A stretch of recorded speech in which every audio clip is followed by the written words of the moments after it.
Hi guys, there are many molecules worth knowing about in relation to brain health, but a key one is BDNF, or brain-derived neurotrophic factor. Now, this protein is involved in the machinery that lets the brain change, learning, memory, recovery after stress, and the ongoing maintenance of neural circuits. This is what we're going to cover today: what BDNF is, why it matters, what most reliably influences it, and what we can say and can't say about BDNF in relation to nature exposure. Stay tuned for more.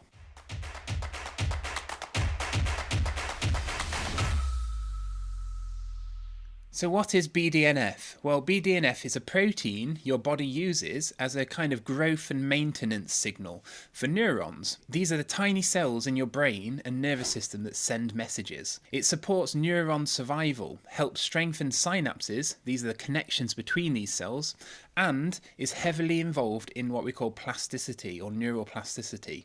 Now, this is just the brain's ability to adapt and rewire with experience. Now, most BDNF is produced in the brain, particularly in areas involved in learning and memory, such as the hippocampus, the cortex, or the basal forebrain. Smaller amounts are also produced in skeletal muscles, vascular and immune cells, and the gut, especially in response to exercise, metabolic signals, or stress-related pathways. Now, there's a practical caveat. So BDNF is often measured in blood, but blood BDNF is a useful, imperfect proxy for what's happening in the brain. Now, levels vary with factors like sampling methods. For example, serum versus plasma can differ, the time of the day, recent activity, and also stress. So we treat any single my BDNF went up by X% claim with caution. Why BDNF matters? Better regulated BDNF signalling tends to be associated with sharper learning and memory formation, more resilient mood regulation, and healthier aging. Now, there's a flip side to this. So lower circulating BDNF is often reported in conditions where plasticity is impaired. For example, when there's chronic stress or depression. And remember, plasticity is your brain's ability to change itself or adapt. Now, that doesn't make BDNF a single kind of master cause. It's more like a recurring marker and a mechanism in systems that support adaptation in the brain. So the strongest lever is movement. If we want the clearest, most repeated observed way to shift BDNF in humans, it seems to be physical activity. So acute exercise, a single bout, commonly shows a bump in circulating BDNF. Now, training over weeks can raise resting blood BDNF on average, but the effects vary by studies. In a 2016 meta-analysis, now this is where several studies are analysed together, the most consistent signal was with aerobic dominant programs, so plenty of cardiovascular exercise appears to increase BDNF levels. However, recent research on resistance training, so this is weight training, suggests that certain forms of strength exercises, especially higher intensity sessions, can also produce acute increases in circulating BDNF. For example, a 2023 study showed that lifting weights at around 80% of 1 rep maximum elevated BDNF levels shortly after training, whereas a lower intensity session did not. Okay, so what about stress and sleep, the unglamorous essentials?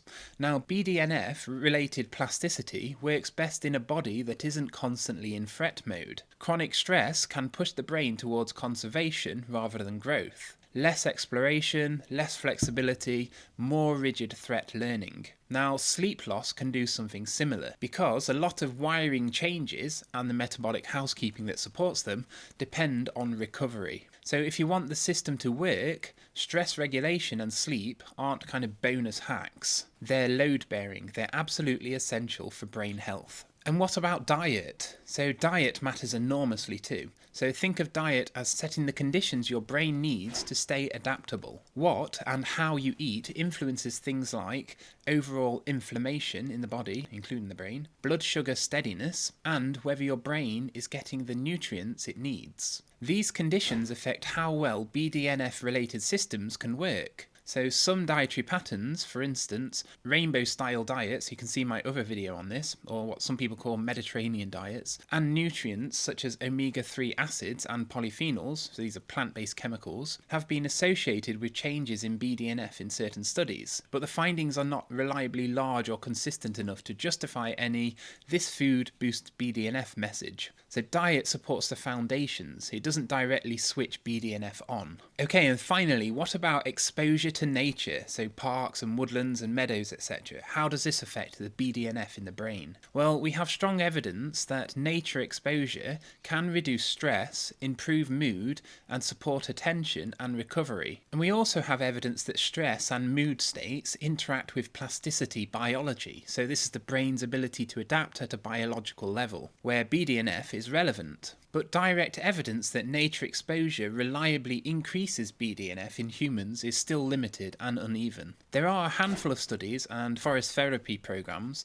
that include BDNF measures, but they often bundle together several ingredients at once, so walking, social contact, novelty, breathing patterns, light exposure, better sleep, etc. And this makes it hard to isolate what the nature part is doing on its own. Now, there's a really cool new study from Italy that looked at whether living near green spaces during pregnancy affects a baby's biology at birth. Now, the researchers were especially interested in the BDNF gene, which helps support healthy brain development. They followed 110 mothers and their newborns, measured how much green space was around each mother's home during pregnancy, and looked at the baby's cheek cells, so Bruker cells, shortly after birth to see how the BDNF gene had been chemically marked, what scientists call DNA methylation. Now, this is in the realm of what we call epigenetics. Now, these chemical marks, they don't change the gene itself, but they can influence how active it is, a bit like adjusting a dimmer switch on a light. And here's what they found. Mothers who had higher anxiety during pregnancy tended to have babies with more of these chemical marks on the BDNF gene, but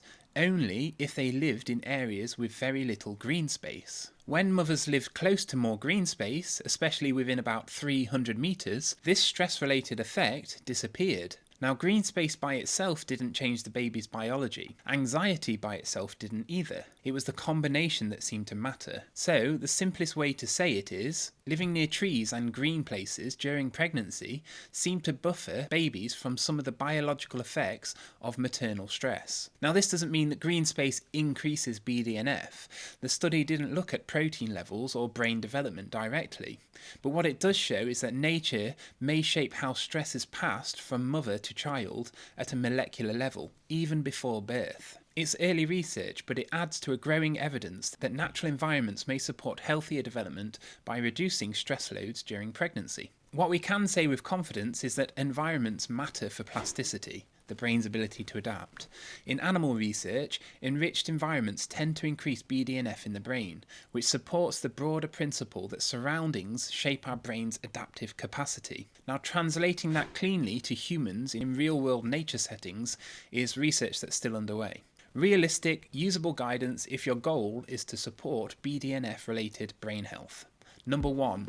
Move regularly. This is the most reliable lever, so do plenty of aerobic exercises and try and do some resistance training as well, so lift some weights. Number 2.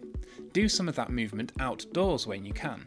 Not because trees necessarily equal BDNF, but because outdoor movement often stacks the deck. Lower stress, better adherence, more daylight, and a mind that downshifts. So there are several co-benefits of doing exercise in the great outdoors. Number 3, protect sleep like it's training. So neuroplasticity, the brain's ability to adapt, needs recovery, and sleep is absolutely essential to this. Number 4, eat for stability. Mostly whole foods, fibre forward, sufficient protein, and fewer blood sugar roller coasters. So get diversity in your diet. So that rainbow diet is really key. So key takeaways. Number 1, BDNF supports learning, memory, and resilience. It's central to how the brain adapts. 2, exercise is a clear lever. Aerobic and weight training shows improvements in BDNF signals. 3, Nature likely supports BDNF even through epigenetic pathways, but more research is needed. If you found this episode interesting or useful, please do me a huge favour and like and subscribe to the channel, and you can also visit the new Nature Gut Brain website at www.naturegutbrain.com and sign up to my free newsletter over at www.jakemrobinson.com. And remember, stay wild inside and out.